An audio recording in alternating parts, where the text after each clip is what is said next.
Right? I know. You should probably move it back.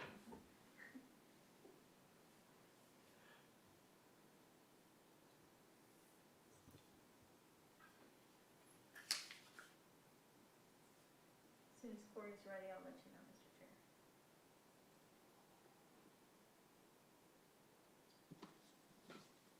You want to check the mics just to make sure. I'm gonna do a quick audio test.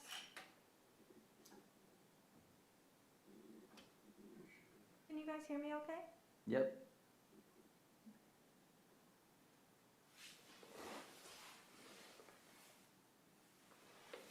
Kyle, are you guys able to hear me on the Zoom? Yes, I can. You can hear me? Okay. My speaker's not working, but should be okay. Okay, you're ready to start. At 4:03 p.m., I'm calling this meeting of the Economic Development Committee to order. Ms. Wheelwright, will you please call the roll? Alternate member Trina Fragoso stated she would be absent this evening. Alternate member Samuel. I don't see her on here. Student Segovia.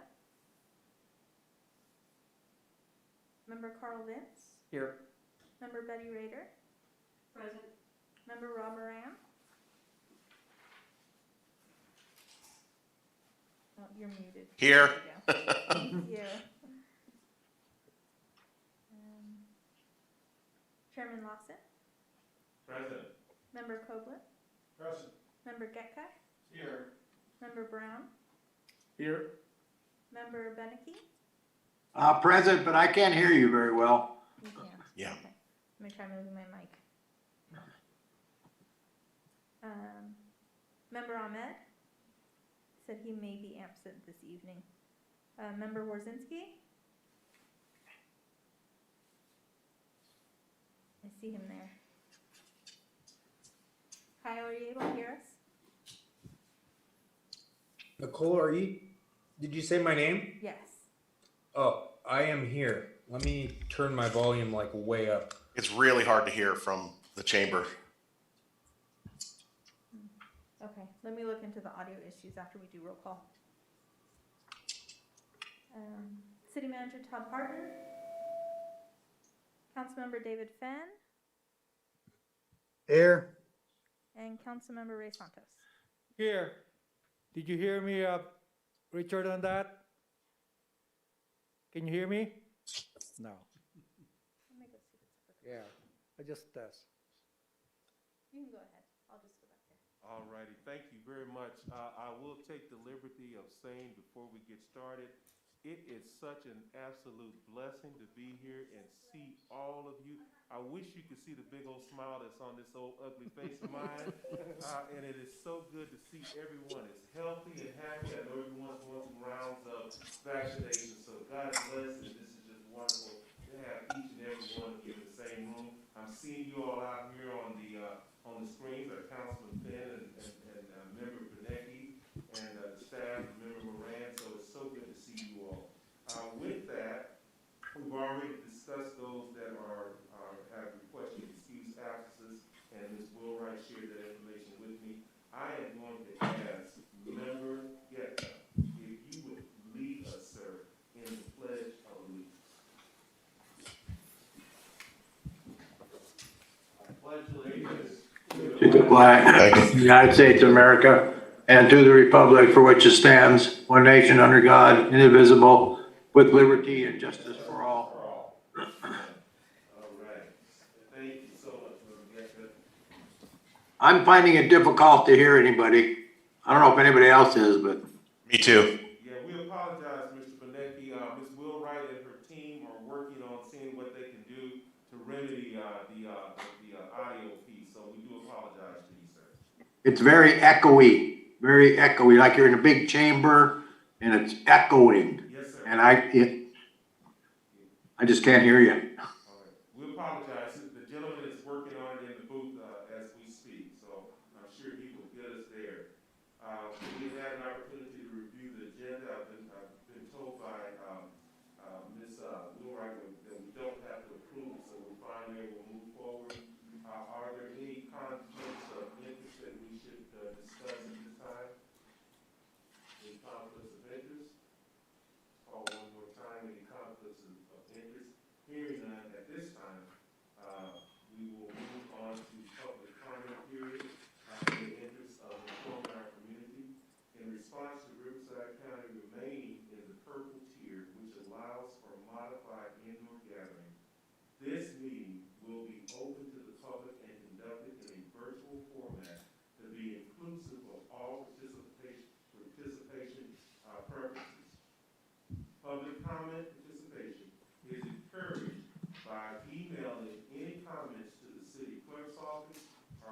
calling in using the telephone number provided on the front of the agenda. At this time, do we have any public comments, whether they be here in person or in our virtual format? I have no written comments. Thank you, Ms. Wheelwright. Heather, do we have anyone on the line?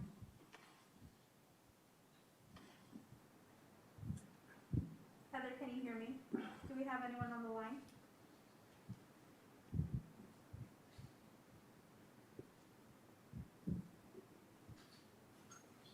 Let me ask her, Heather, just a minute. All right.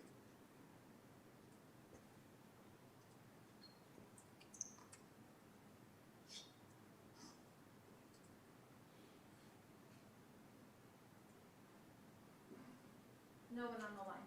All right, thank you. Having no public comments at this time, we will move forward to our action items, public hearings and requests. Item 1, approval of our minutes. If you have had a chance to review the minutes, I will entertain a motion for approval or other actions appropriate. So move. Second. It has been moved and properly second for approval of the minutes. Will you call the roll, Ms. Wheelwright, please? Yes, hopefully everyone can hear me okay. Member Vince? Here. Member Rader? Member Moran? Yes. Chairman Lawson? Approved? Member Kovler? Approved. Member Getka? Approved. Member Brown? Approved. Member Beneke? Yes. Member Warzinski? Yes. Councilmember Fenn? Yes. Councilmember Santos? Aye. Thank you very much. At this time, we will move forward to our updates of projects from city staff, and I will defer to Mr. Warsinski. Sir? Thank you, Committee Chair. I have a short update from City staff today to reserve some time for Mr. Moran for the next item. The key component that we're really working on right now is the retail market analysis that's being performed by the consultant that the city hired. We've completed the initial psychographic review, the cell phone traveling analysis, and the demographic analysis, as well as our void analysis in terms of which businesses are receiving patronage from Beaumont residents or residents from the trade area. So with that said, we've produced a draft retail match list. So what we do with that is we take existing retailers that are looking within this area. So they exist as they're currently a business, but they're not within this trade area, or they're not within Beaumont proper. And we're matching them with where our residents are actually shopping, what dollar amounts they have to spend at certain things, their demographic patterns and psychographics in terms of which types of businesses they like to frequent. So we've created this draft match list, and we're reviewing that and refining it. And then retail coach as well as city staff will start the recruitment process, focusing on the retailers and the service-based businesses contained within that match list. With that said, I am hoping to be able to have Retail Coach do a presentation for you all next month at the EDC meeting. So if all goes well and schedules align, we will have them probably via Zoom available to present to the committee, present what our findings are, explain what's going on, and be sure to answer any questions that you all may have. Thank you, sir. And Chair, I can't see you, so I don't know if you're nodding in acknowledgement or I was nodding. or not. So Yeah, I was nodding and saying thank you, sir, for that wonderful report. Let me ask any of our committee members, do you have any questions or comments or thoughts that you'd like to share with Mr. Warsinski, please? Any questions or comments for Mr. Warsinski? Any questions or comments for Mr. Warsinski? Hearing none, at this time I will defer back to Mr. Warsinski as he had announced that Mr. Moran was going to present. yeah, Chairman, that's actually the next item on the agenda. So if you'd like to move forward to that, I'll kind of introduce what Rob's going to be talking about, and I'll let him run with it. Yes, sir. At this time, we will move to item 3, which is Riverside County Economic Development Activities, and I'll defer back to Mr. Warsinski for an introduction. Thank you, committee chair and members of the committee. So before you tonight, we've had multiple presentations from staff at these committee meetings, and then various times we'll have outside entities that want to present. In this scenario, we actually have a member of the committee that represents an outside agency or entity that would like to provide an update to the Economic Development Committee on the different dealings and programs and activities which Riverside County Economic Development, also known as Business and Community Services now, is doing. So I'm happy to turn it over to Rob and let him run with this. Thank you, Kyle and Mr. Chairman, members of the committee. If it's okay, I'm going to go ahead and share my screen. I just have a 62 slide PowerPoint that should take about an hour and a half. I hope you all have time. So no, this will actually be an overview. And before I go to it, thank you again for the opportunity. I just wanted to share some of the kind of overarching initiatives that the county's involved with in economic development. It's always wonderful to hear, what the wonderful work that Kyle and the city is doing, but I wanted to share kind of on a regional level and at the county level what economic development sort of looks like. And so I'm gonna go ahead. Tell me if I got it. And hopefully I didn't. Do you see a PowerPoint with Riverside County on the front of it? Yes. Perfect. All right, I didn't mess this up, so this is probably one of the few times. So Riverside County has been in the economic development business, of course, for many, many years and partnered with the city of Beaumont over the years. And just want to kind of give you an update as we've had some changes at the county over the last year or so, to say the least. But Riverside County, some of you may know, our economic development services were housed under the Economic Development Agency, and we were kind of one of the county's mega agencies over the years. 900 employees, $500 million budget. And approximately a year ago, in February of 2020, the Board of Supervisors restructured the former county Economic Development Agency and a couple other departments and divided them up into 3 different departments, one of them being the Riverside County Business and Community Services Department, which is where economic development is housed. We are still here and still in the business of economic development and partnering with our regions to help better the economy and elevate Riverside County's economy. And so I just want to give you an overarching view of some of the things that we're involved in or going to be involved in. But we had these big plans, right? We restructured our agency in February of 2020 and we were ready to hit the ground running. And then all of a sudden in March, everything just shuts down for everybody. And we spent a great deal of our times doing the things that you see on this next slide, completely involved in COVID response. And Kyle can certainly relate to this, and I'm sure his colleagues at the city. The county went through this thing that in the country and the world that was unprecedented in our lifetimes. And so we spent basically the last year in this response mode to the pandemic. Very hard hitting, as we all know, to our businesses and residents. And in the meantime, we established a small business grant program similar to what the city did. Ours was a $50 million program, which took several months to distribute the funds. But we did everything from staffing emergency operations centers to weekly webinars and business outreach, and just trying to spread the word about resources and services and doing everything we could to help out the small businesses and the businesses in Riverside County impacted by COVID. In the meantime, we also established a couple of programs that continue to this day.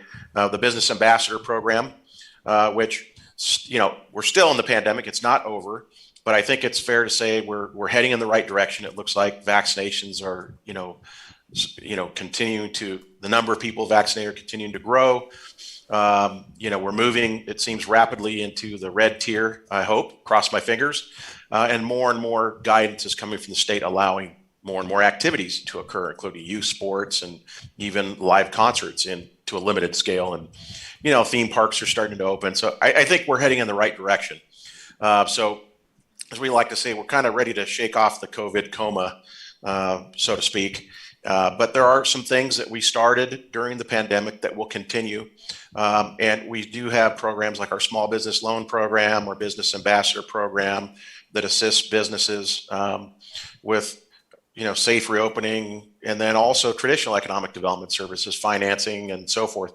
So I first wanted to share a couple of things that we're working on that we're going to kind of step up our game, so to speak, and expand what we're doing. And then I'll share sort of some of the core programs that we're involved with in economic development, and they're things that we do on a regional level and in partnership with our cities.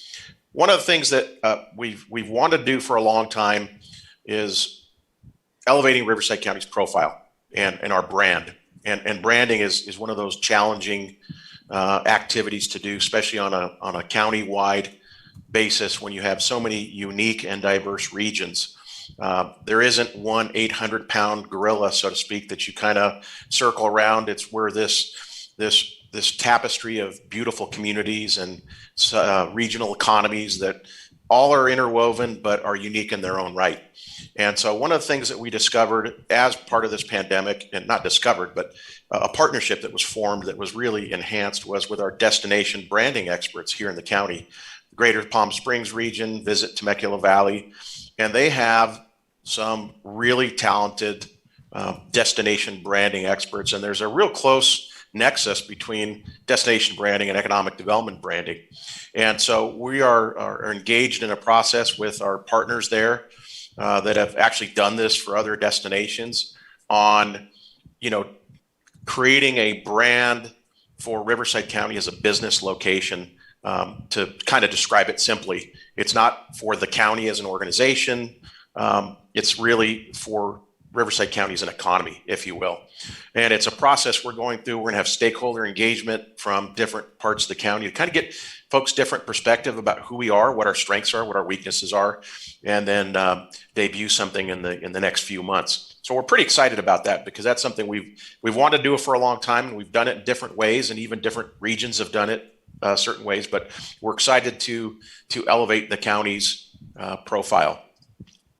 And one of the things that now that we can start getting back to normal in terms of soon traveling and more shows and trade shows and conferences are starting to come back online in person. We want to expand our business attraction activities and efforts. One of the key areas of business attraction and is engaging with the site selection community, real estate outreach. A lot of businesses use site selectors and corporate real estate folks to do that legwork and facilitate that decision making on behalf of these companies. So we want to expand our efforts in that regard. And some of that can be done virtually. A lot of that is done through the relationships. And, economic development is, like to say, it's a contact sport. And so we have to expand our efforts in that regard. And we want to be data and sector driven. Some key areas that generally work across the board are professional services. We want to get people off the freeway, going into outside counties to the extent that we can. Clean tech is one that is a relatively new effort. Much of that is driven by the California Air Resources Board headquarters, that is the Southern California headquarters, that's moving near UCR, actually on UCR property in Riverside. And as you probably know, UCR has a long history of clean tech development and technology development that is really transferring out into the marketplace. And that CARB project is really a catalyst project. It's going to benefit the entire region. It is not just a Riverside project, but it's one that's going to benefit the entire region because they're going to bring international businesses into our region because they have to work with CARB. They want to access the technologies there. And at the end of the day, some of those businesses are going to need to be in this area. And they're not going to all be able to go into one place, and they're not going to be able to go across the street. So that is something that, along with agricultural technology and other science initiatives at UCR, are really coming to the forefront and transferring into the marketplace. So we're excited about that one. And we have partnerships there, including CARB, that are assisting us with that effort. Manufacturing, of course, is still an important sector for us, and you often hear it referred to as advanced manufacturing or manufacturing. It's really kind of a nebulous term, but typically when people refer to that, they're thinking of, medical device manufacturing or, aerospace manufacturing, those types of industry sectors. Logistics, of course, is a huge industry in the inland region. And of course, retail, which Kyle just mentioned, the efforts that the city's undertaking that is important to communities from a service standpoint, providing services and amenities to residents, as well as it's a source of tax revenue for businesses, or for communities. We operate our facilities, our economic development services at this point in 3 primary locations. Our Riverside office, we have an Indio location and a Southwest business center. And we call them basically business development centers. And we have presence at all of these locations with our SBDC partners. They are really an extension of our economic development efforts for small business growth and development, both new business creation as well as expansion, retention. They typically have a presence. They're either co-located with us. We actually host an SBDC out in the Coachella Valley, or we have them kind of at our side, because Riverside County is a county of small business. 96% of our businesses have 50 employees or less. I think it's 77%, 75% thereabouts have 25 or less. So we are absolutely a small business county. So that's an important part of our economic growth strategies. So I'm going to share just a few of the core services that we in economic development do to serve existing and new business, and site selection is a big component of that, responding to leads that come in or businesses that we've made contact with. We help them find sites. Sometimes they already have a site located and they want other information, demographics. We'll help them with that, depending on what their criteria and needs are.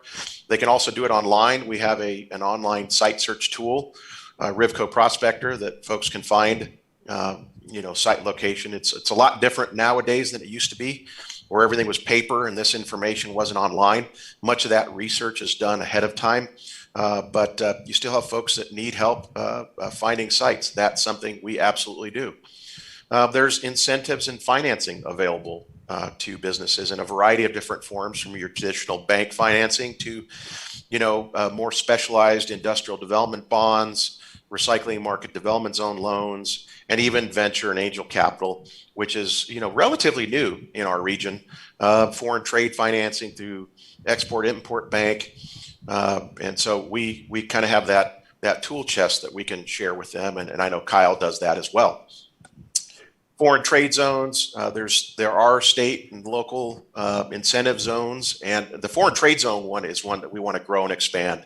And we've got some gaps, including the pass area in the county, that we want to expand or potentially expand the foreign trade zone program, which benefits primarily manufacturers and logistics operations that are receiving components or raw materials through the ports or products, and they're repackaging them and then selling them or shipping them here in the United States. So there's some tariff and customs benefits to being in one of those foreign trade zones.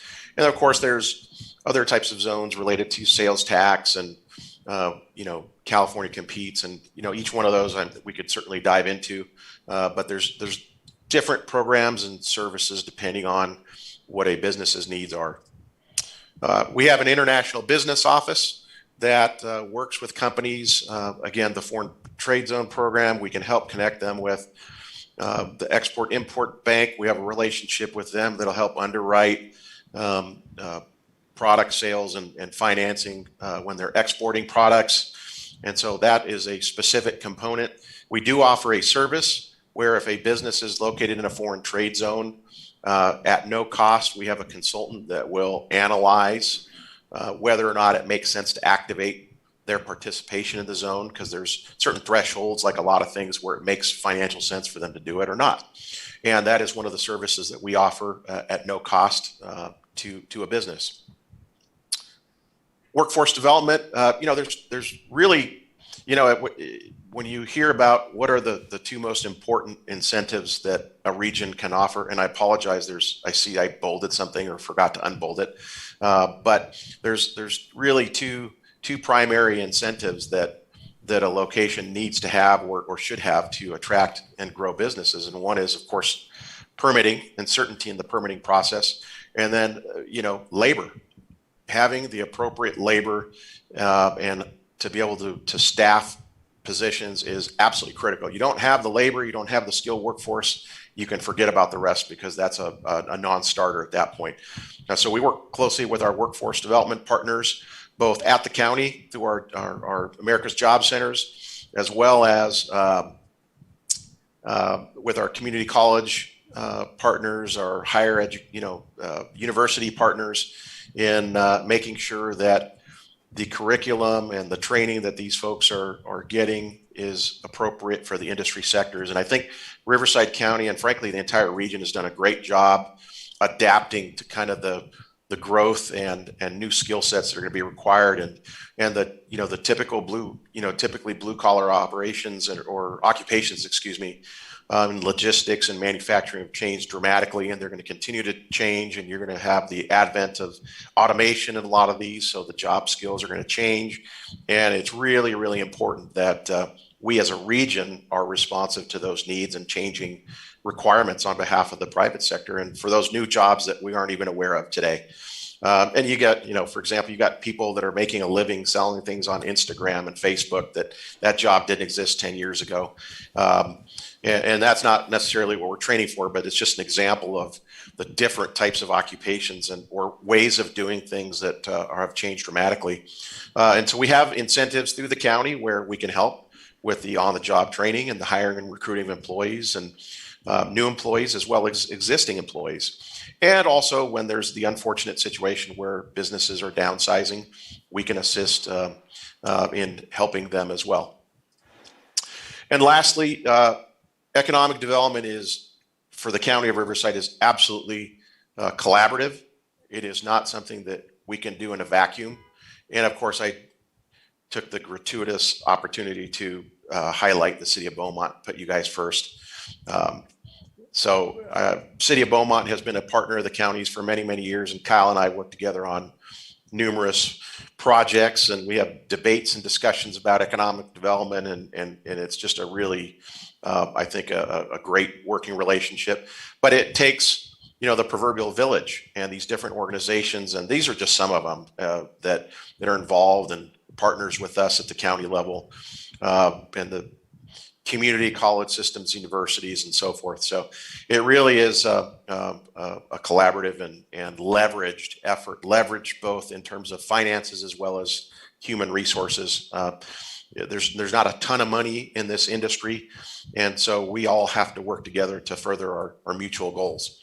So just wanted to say thank you for the opportunity. I know it's kind of higher level. I'm happy to answer any questions, or if there's ever a time that you ever want to know more information about these programs, services, or how we operate, I'm more than happy. You can reach out to me. My info's at the top, but you know how to reach me as well through the committee. So thanks, Kyle. I hope I didn't blabber on too long.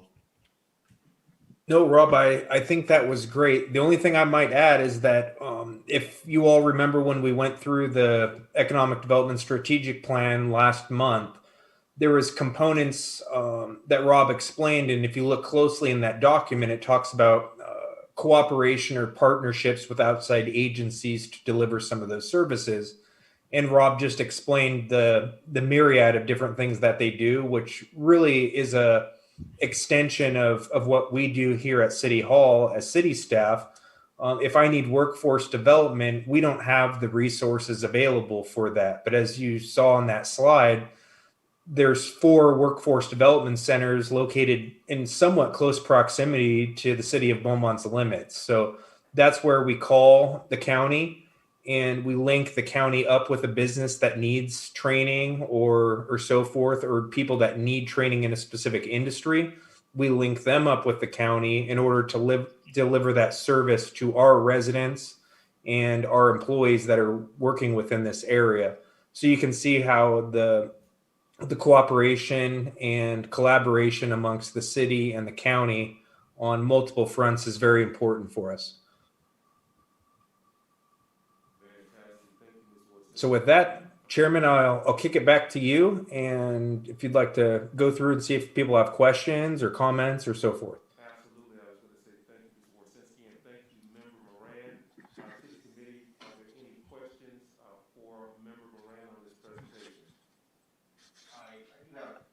I do have a question.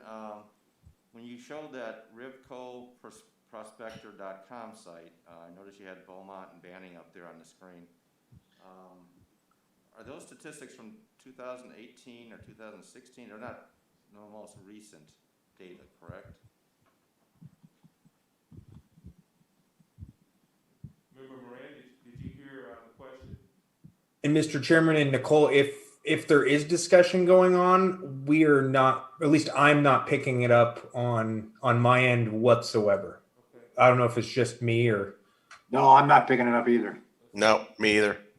It's just us Zoom folks can't hear Okay, it. we're working on it in the booth. I thought I did a really outstanding job, and that's why there was no question or comments. Maybe they heard nothing you said. That's true, which is even better.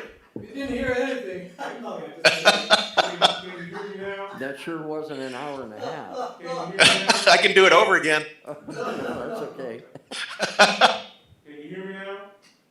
Yes, Okay. faintly. All righty, Member Moran, there was a question from Member Getka, and he's gonna ask it again. Hopefully you'll be able to hear it. Yes, I was wondering if the data that you were showing on Beaumont in the rivcoprospector.com site, how old the data is that? Is that like 2 years old, 4 years old on population? It very well could be. Some of the data lags a little bit, and that is that website is populated by an outside provider.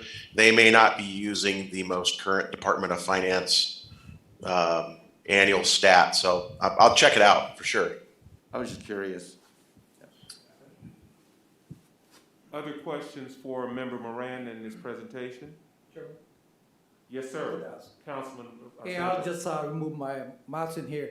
Hey, Rob, on your slides.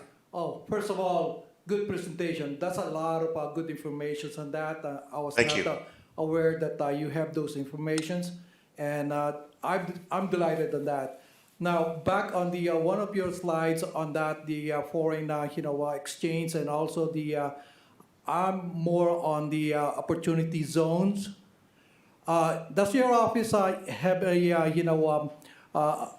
a data or a list of cities that could provide the zoning for that opportunities? Have you designated that already on every city on our region, on the county of Riverside? So let me. So you're asking, have we mapped out the opportunity That's zones, correct, or yeah. have we mapped out the zoning within those opportunity zones? I'm not sure I understood that correctly. If you map out the opportunity zone already in every city. We have, in fact, we have a website. It's rivcooz.com that has the 49 census tracts mapped out. And if I'm not mistaken, and that's not something, it's something that's designated by the state, that I think the only opportunity zone census tract in the pass area is in East Banning, if I'm not mistaken. Okay. And it's not something that we can add or change or at least at this point.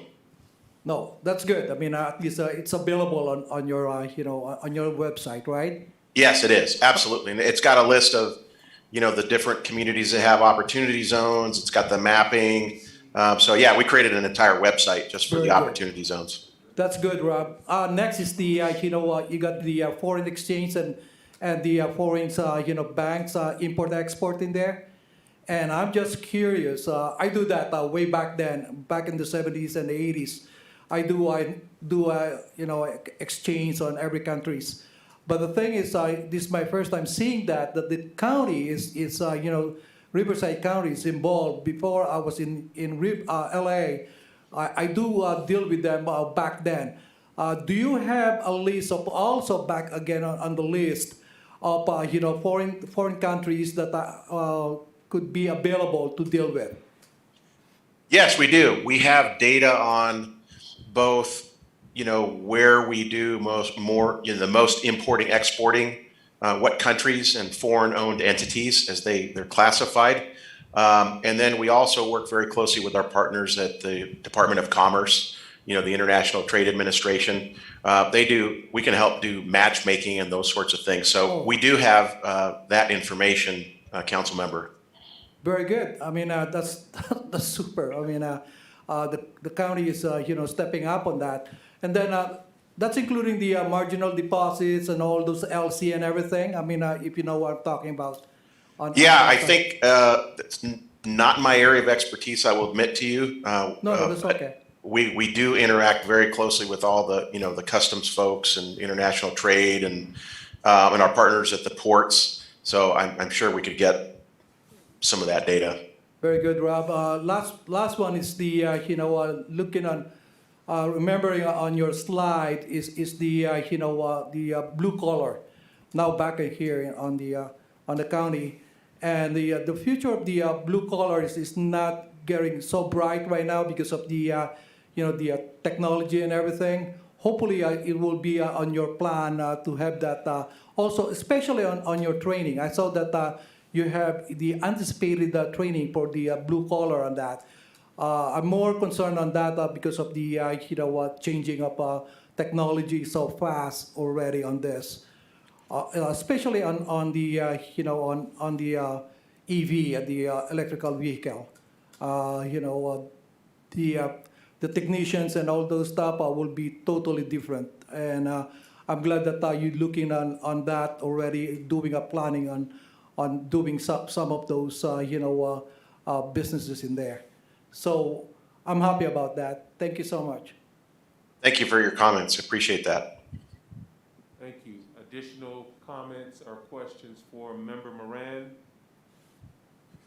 Well, I have a question. First of all, I'd like to thank you for your presentation. Sure. It was excellent. Can you hear me? I can, yes. Okay. It was excellent presentation. I thought I was somewhat familiar with the county's process, but since your reorg, it's kind of changed a little bit. So this was very helpful for me.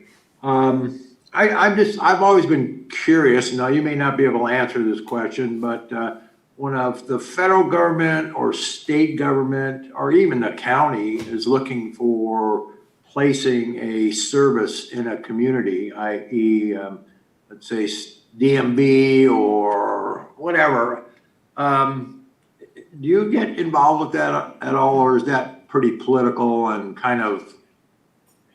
No.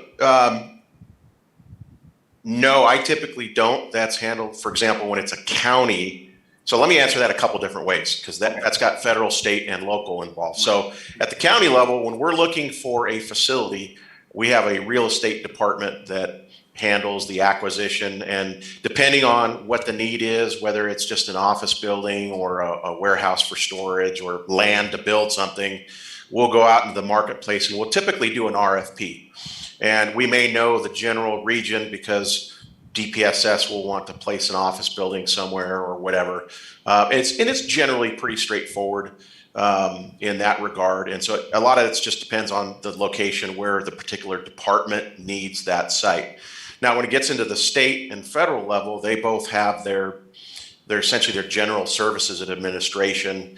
Now, when something comes out that's a really big project, like it's the headquarters for the FBI or something like that, of course, everybody wants that because it represents a headquarters operation and whatever. And I'm sure that has some sort of politics involved in it. And, we all want to get those big fish, right, when they come out. And if they come out, and I'll give you an example of one, and I can't remember the exact agency, but it was a couple of years ago, and it was a large, I think it was related to agriculture or something, and they were looking, but we knew that they were going to end up somewhere in the Midwest or on the East Coast because there was a couple of political situations there, and I don't think anything ultimately happened with that project at all.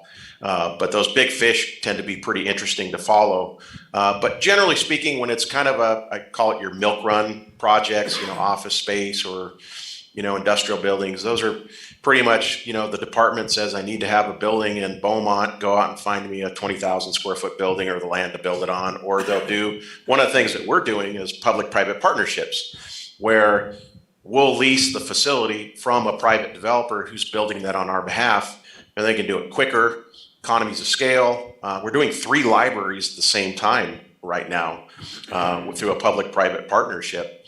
That's a way of doing things that really works. So it just depends, Mr. Fenn, Mr. Beneke at the size or the level of government and what they're looking for. Yeah, I was curious because a lot of residents talk about Banning getting everything and Beaumont getting nothing. So I'm just wondering, how that whole thing works out. I understand the politics involved, but hopefully in the future, we'll start getting some of our fair share of these employment type facilities. Thank you very much for your response. My pleasure. Thank you, sir. We had a question or comment from member Ms. Rader. Thank you, Rob. I was not aware that the county had these assistant programs for businesses, particularly startup businesses. And I will email you separately to get some further information. I actually had a gentleman call me on Monday saying, I want to start a new business. What can you send me?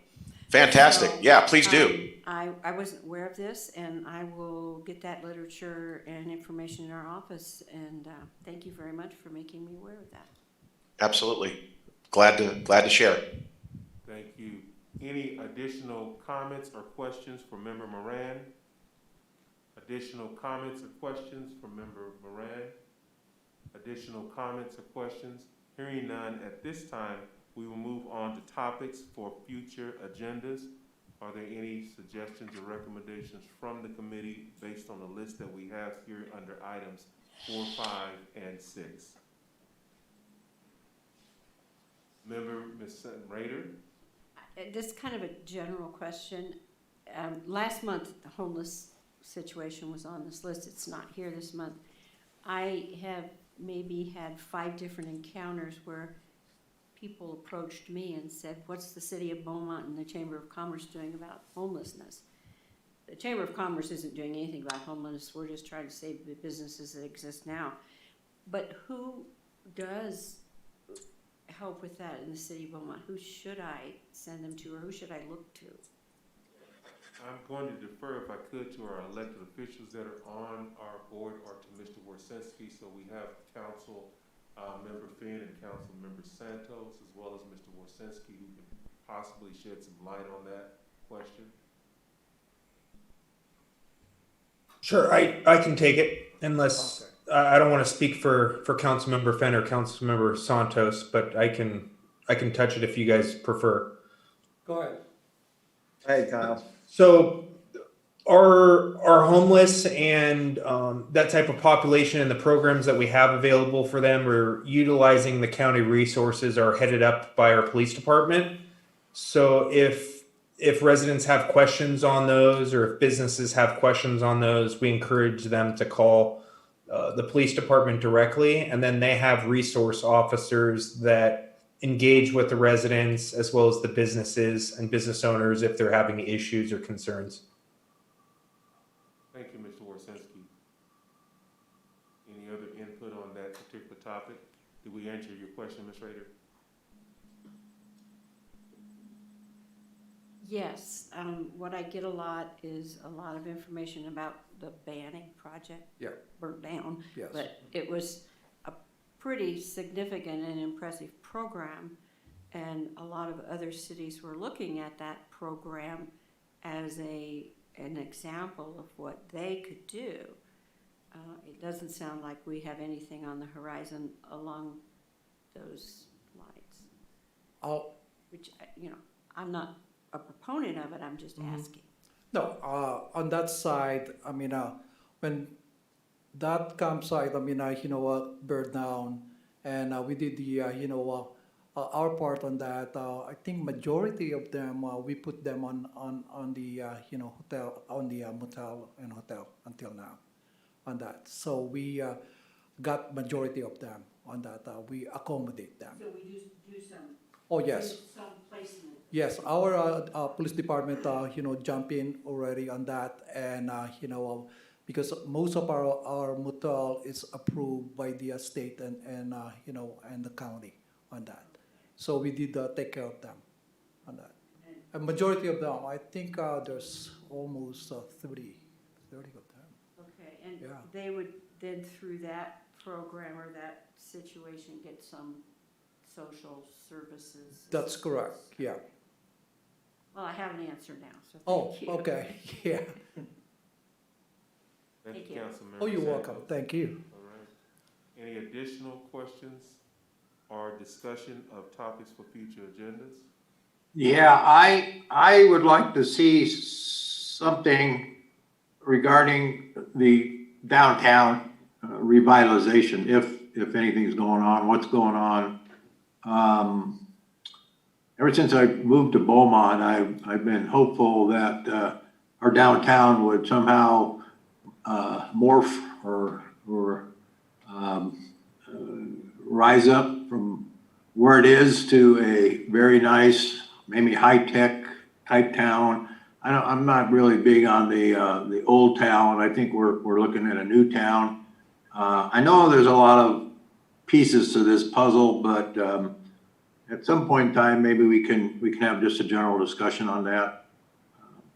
I would hope. With that in mind, Member Benecki, would it be appropriate to ask Mr. Warsinski and his team maybe to provide a brief overview at our next meeting of any plans for downtown? Would that be appropriate? Would you be okay with that request? Sure, if it's okay with Kyle. I don't want to put any pressure on him, but at some point, I'd like this committee to probably look at it and discuss it. Is that okay with you, Mr. Warsinski, just to provide a brief? Mr. Chairman, what I'll do is I'll see what I can do with the other colleagues I have in different departments and see if we could put something together for the next meeting. And if it's not possible or we have something in the works that we believe it would work better at a future meeting, Okay. I'll simply add downtown revitalization or downtown update to future meetings on that list. Perfect. Thank you, sir. We appreciate it. Any other comments or discussion under topics for future agenda items? I do have a comment or a question. Being fairly new yet with this committee, I think it's my second actual meeting. I'm trying to understand and learn more about how we're working with the Planning Commission here in the city. I'm concerned about the traffic situation that's arising on Highland Springs. And it's every week it seems to be getting worse. I'm wondering what the plans are to expanding 2nd Street out towards the west to at least connect with, I think it's Pennsylvania. Does anybody know what the status of that planning is and where we're going with that as far as additional road infrastructure to help relieve traffic on Highland Springs? I'm going to defer to Mr. Warsinski as he had provided some information in the past on some updates for Pennsylvania as well as that area there. So, Mr. Warsinski, please. Yes, sir. Committee chair and members of the committee, as you note, the updates that I typically provide at the beginning of the meeting or under one of those first items, updates from project staff, typically go over a myriad of different infrastructure improvements that are either ongoing or we have in the queue. Tonight I didn't do that, but normally I find it somewhat redundant, so I apologize for not hitting the same ones as I had in the past.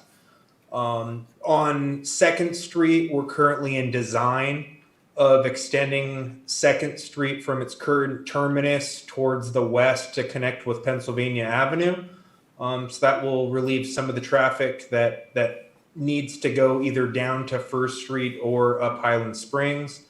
And then we have a comprehensive project that we're looking at, or not looking at, that we are designing for Pennsylvania widening. So that's step one, is widening from 2 lanes to 4 lanes. There's also a grade separation in which the road itself will now go underneath the railroad tracks and continue further under the freeway.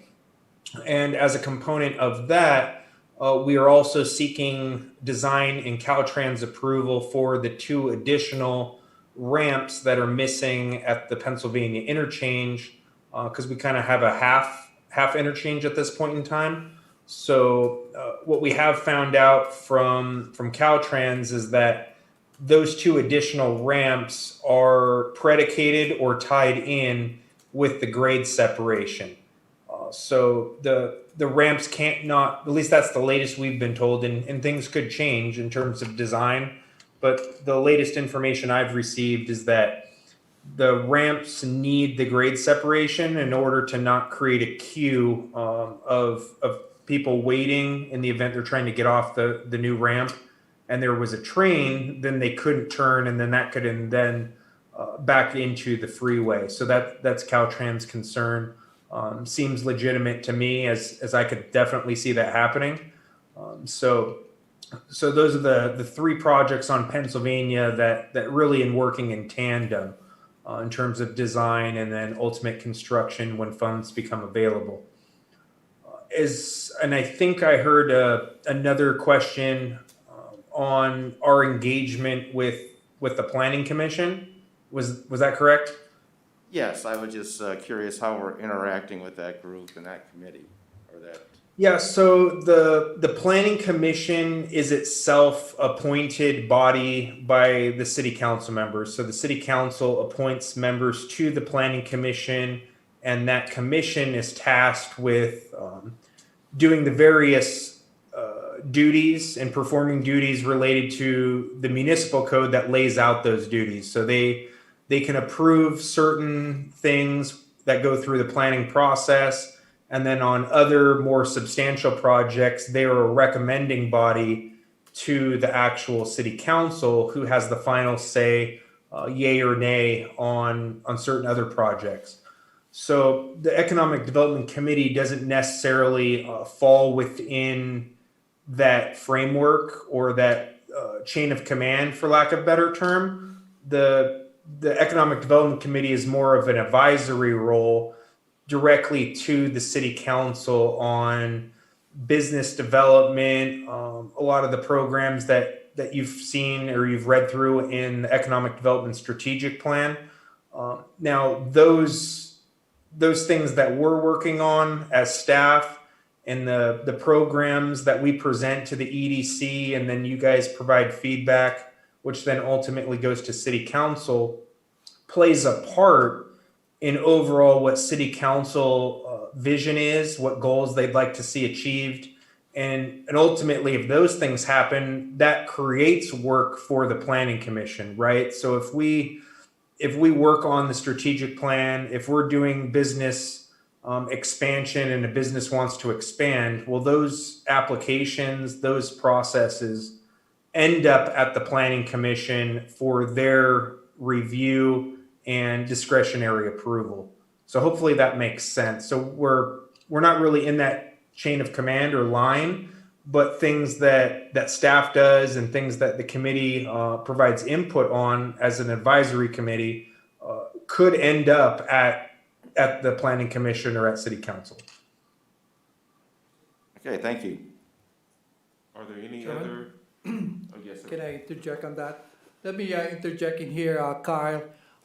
Back on the Pennsylvania, to add on this, on the 2nd Street, there will be a traffic lights on that connected to Pennsylvania on that. So there will be traffic lights on that, and then also there will be traffic lights on the 1st and Pennsylvania on that. So those synchronize all the way to the 6th Street on that. It's right. I mean, we will expand it to 4 lanes on that. Now back, go on the Highland Springs, and probably Kyle, we have to present them the 5 interchange that are being reviewed right now, and I know has been the county is working on it, and then the environmental the interchange in there's 5 of them. There's only 2. I cannot remember right now what kind of the 2 interchange in there, and that will be a non-stop connecting to east, south, west on that intersections of the freeway on that. And then what will happen is right now it's being reviewed also the immediate review on the traffic Sun Lakes. Sun Lakes Boulevard will be developed within 2 to 3 years on that. He already has a plan and everything. Banning is working on that heavily because they have a project going all the way to their airport on that municipal airport. Probably is on the newspaper on that. So back on the Highland Springs, that from that Sun Lakes to the 8th Street, we will synchronize on that.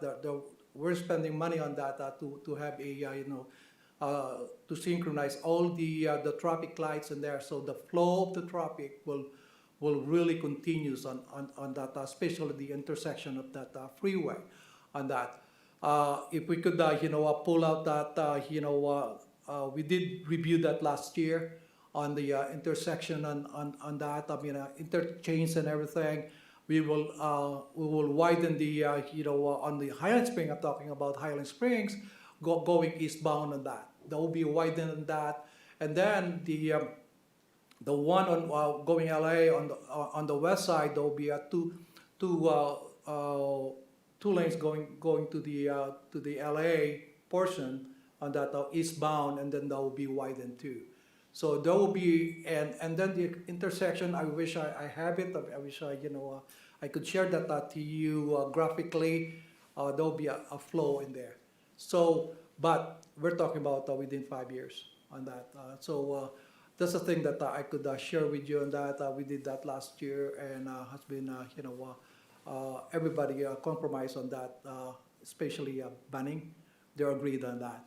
And then after we complete, if you do remember, if you recall, going out southbound on that Highland Springs, on left, turning left on the gas station, we altered that. We closed that, and the vision of that is the purpose of that is to have a continuous turning left on their shopping center.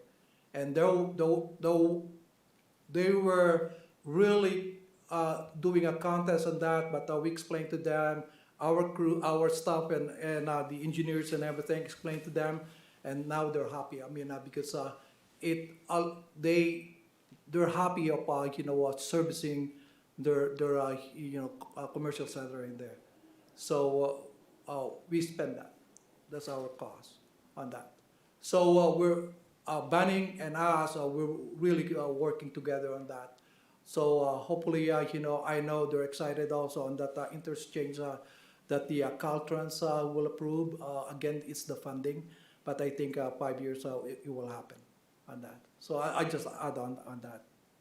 Thank you, Mr. Chairman. Thank you, Ray. Thank you, Councilman. Mr. Chairman, what we might do is we're gonna start emailing out the department updates that we compile as staff from each department once a month. Right. And maybe that'll provide a more comprehensive update on what all different departments are doing that kind of summarizes what Councilmember Santos as well as I was trying to convey. Yeah. I mean, Councilmember Santos did a great job. I was trying to convey. I didn't want to make that sound incorrect. Okay, let's a team up in here, man. Both of you did a fantastic job, sir. Thank you very much. Fantastic. So we can go ahead and email that out to the group, and then we'll try to be sending out those periodically. Like I said, each department updates that for the city manager and city council once a month. So we can go ahead and start sharing that with this group. Fantastic. Are there any other comments or topics for future agendas or Can I any have other information? Councilmember Santos, please. A quick one in here. Kyle, I mean, you could, input in this one here too. I mean, the one we're putting together on the Highland Springs will happen also on Cherry Valley Boulevard on that exchange on that. It will happen at the same time in there. So this region will really boom. I mean, the flow of the traffic and everything is I should not say well planned. There's a plan in there, and it's up to us, the region of Banning, Beaumont, and Calamasa to work together on this. So that's why they're coming in. I mean, when I say that's why we're coming in, companies and people from other county, Riverside, Riverside, of course, Orange County, LA, and San Diego, they're here. They're living in here now.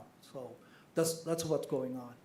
Thank you. Speaking of Highland Springs, I don't know if you guys seen where they did all the new construction and then they expanded Highland Springs. Oh. You should see the speed that they're driving on that now. Yeah. Southbound, they're doing about 70. Yeah, you talk about the Wilson to all the way to. Yep, Cherry Cougar Valley Road. coming down. Yeah, Southbound on our side is like I high know. rate of speed. yeah. So it's just a matter of time before somebody gets in an I accident. think they have to, my opinion, I do go in there. I live in Tournament Hills, but Yeah. I got some friends and clients in there. They have to, adjust their timing and everything on the the traffic lights. Because it's not completed yet on the completion of the traffic signals and everything in there. I think if that completed, that will slow down a little bit. Or But put big buoys on the outside of your car just I in know. case. The scary part is we're not open yet on the bike lane. Yep. The bike lanes and everything in there. Yep. Pretty soon we will have that. So you're right. I agree with you on that. But the thing is that they have to complete the traffic signals in there too. Yeah. But it's beautiful. Oh, yeah. Probably a few tickets given out wouldn't hurt either. That would be nice to Yeah. have the Little radar. sides. Yeah, Yep. just a few tickets will probably slow some folks down. Yeah. Yeah. Probably we could discuss that with our police department.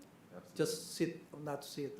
Just a presence of a vehicle in there. Correct. So there will be. Yeah, now note that since we've asked for increased enforcement, that doesn't get you off the ticket if it's you that's going 70. And I know, I would graciously pay the fine. Yeah, you just don't stop, just keep going. But I tend to drive fairly conservative in town because it's a nice area here. So I've noticed that too, that a lot of people are speeding. So there you go. When I'm on the highway, it's just anybody's guess. I believe that speed limit is a recommendation. But at that time, so but not in town. It's a guideline. All right. Thank you so much, Councilmember Santos and Mr. Warsinski, for that information. Moving forward, at this time, we will ask if there are any reports from any of our committee members. Any reports? Are there any reports? Member. I do have one update. We have a member, Ms. Rader, it says, raise your hand You can first, go and then first. Mr. Warsinski. Go right ahead. Ms. Rader? The Beaumont Chamber, since we can't have a Citizen of the Year and Installation dinner, we have chosen San Gorgonio Memorial Hospital employees as our Citizens of the Year. So we will be having a very small presentation, giving them a plaque. We're going to give all of the staff, the nurses like these clip pins that they can clip on their uniforms, so we're gonna give them. We're gonna give them recognition pins that say they're Citizens of the Year. And we're hopeful, if we can find the funding, to provide the entire staff, not just the nurses and doctors, but the entire staff with a meal, all 3 shifts. So we're in the process of planning that. We were really optimistic that we would go to red level and be able to have Good Morning Beaumont. We did not, but we're again optimistic for April. The successful things that we've been doing is our media outreach. We continue to do as much media advertising for our members as we possibly can. And the biggest thing that we're doing right now that's been very well received is we're putting together a welcome package to give out to our member realtors, to give to their new homeowners. And it's just been so well received by the members and pretty well received by the realtors. So we're getting really excited about that. We'll probably, in the next 2 weeks, have the first packages to go out to the realtor offices. That's what we're doing. Thank you so much, Ms. Rader. Thank you. Mr. Warsinski? Thank you, Vaughn. So the last thing I have is I just wanted to let the whole committee know that the planning department in the city are kicking off our housing element next Thursday at a meeting at City Hall, but it's virtual participation only. So Thursday, March 18th at 6 o'clock to 7 o'clock p.m. And our housing element, as you may or may not know, is an integral piece of the general plan, but it's done and conducted separately, typically than the normal general plan update. And the housing element spells out to the state of California and this region where the city is planning for housing across the board in terms of income levels, low, moderate income housing, as well as common rate housing. So if you're interested in that or would like to participate or at least watch and kind of see what's going on, please tune into that next Thursday at 6 o'clock. All right, thank you. Any other reports from committee members? It's not a report, but it's just a last minute ad for the IOA championship coming up, the 26th through the 28th of this month, March.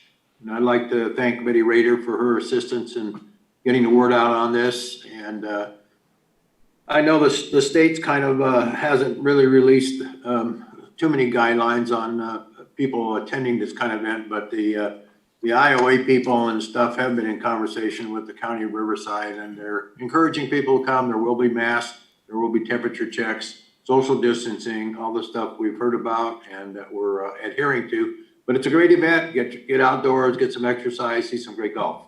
Thank you. Fantastic. Thank you, Member Benecki. Any other reports? Hearing none, I will make one quick announcement that the number is 951-732-7970. That is to our health center at Mount San Jacinto College.